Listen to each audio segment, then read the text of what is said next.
Hey guys, so it's finally come to an end. Episode 6 is finally aired, and I have to say it was a little bit anticlimactic in some ways for me.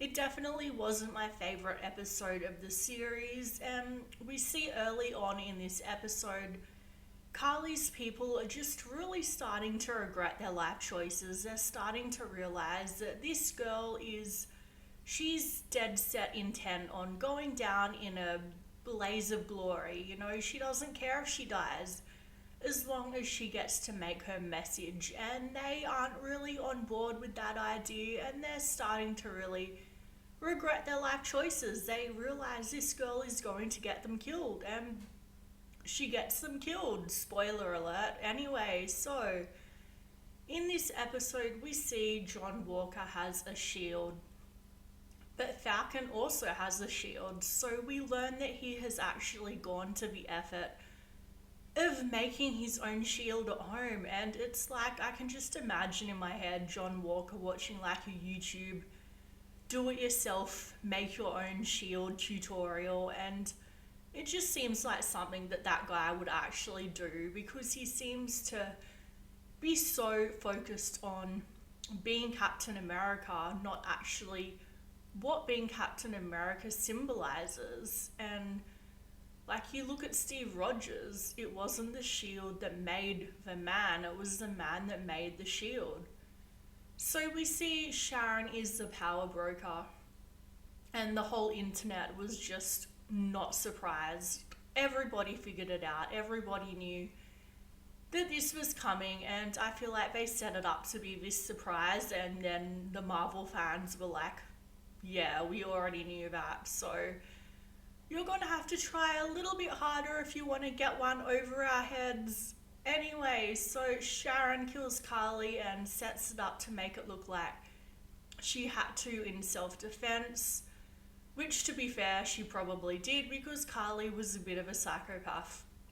And we have Falcon slash Captain America in his new fancy costume, and I think I like the costume, but at the same time, I think it's going to take me a while to get used to it. It's just, when you think of Captain America, you think of the classic costume, and I know that obviously they're going in a new direction, but it's just, when I get focused on something, it's hard for me to change my mind. Like, I really take a while to adjust.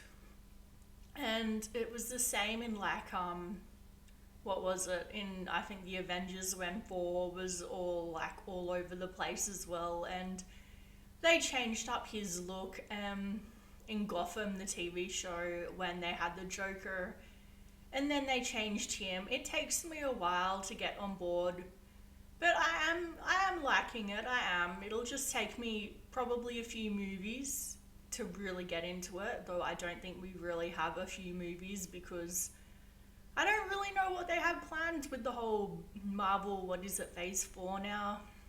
But I think they actually just said that they are going to come out with the Captain America movie, so that will be exciting to see where they're going to take him. And I really, really, really hope that Bucky and hopefully Zemo could be in the movie, and they could team up again for more adventures, because we need more Zemo. Let's be honest, he was what made this series as good as it was. Well, for me anyway, I really enjoyed his character. Who didn't like the whole Zemo dance? I mean, they released an extended cut. That's how many people enjoyed Zemo dancing that we got. Not just a Justice League extended cut, whatever you want to call it, Snyder cut. We also got a Zemo cut. So this has been a very fruitful year for superheroes and their extended cuts. So in this episode, we see that Bucky has gotten sidelined, and I really don't like that, because I feel like he was such a huge part of the show. Like, it is still his show, and sometimes, don't get me wrong, I really do like Falcon, but they focus so much on him and his issues that they take away from Bucky and sideline him. And I really would have liked to see more of that conversation that he had with the old man about the fact that he was the one that killed his son. And I would have liked to see more of those conversations with the other people on his list, and that whole thing just got swept in the corner and completely overlooked. The whole scene was like 30 seconds, and it was such a scene that had this huge capacity for emotional intensity, like in the other episode where they were going through Bucky's trigger words and he was crying. That had a lot of emotional intensity because they let the scene simmer, you know, they let you actually feel like you were experiencing it. With this, it was just like in and out. So yeah, I just felt like Bucky really didn't get his fair share in this episode or the series in general, really. And I would have really loved to see more flashbacks of him as the Winter Soldier. That was something I wanted to see, and they had like a tiny one in only the first episode, I think. So we also see John Walker has a fancy new suit. He's become his comic book equivalent. I haven't read the comic books, so I don't want to talk too much about things that I don't know anything about. But he has a fancy new suit. Well, basically it's the same suit but black, and yeah, obviously the whole US agent thing is going to become a plot point in season 2, and like I said, I haven't read the comics, so I don't really know what inspiration they could draw from the comics, but I'm actually really curious. So if you've read the comics, let me know in the comment section where you think they might be heading in season 2.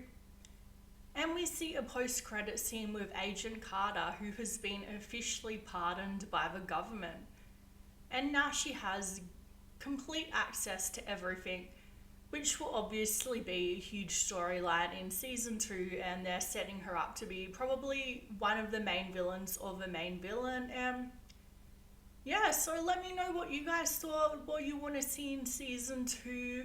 Do you want Zemo back? So let me know that, and please comment down below, subscribe and like this video. That really helps me with the YouTube algorithm, because the YouTube algorithm really sucks. Thanks guys.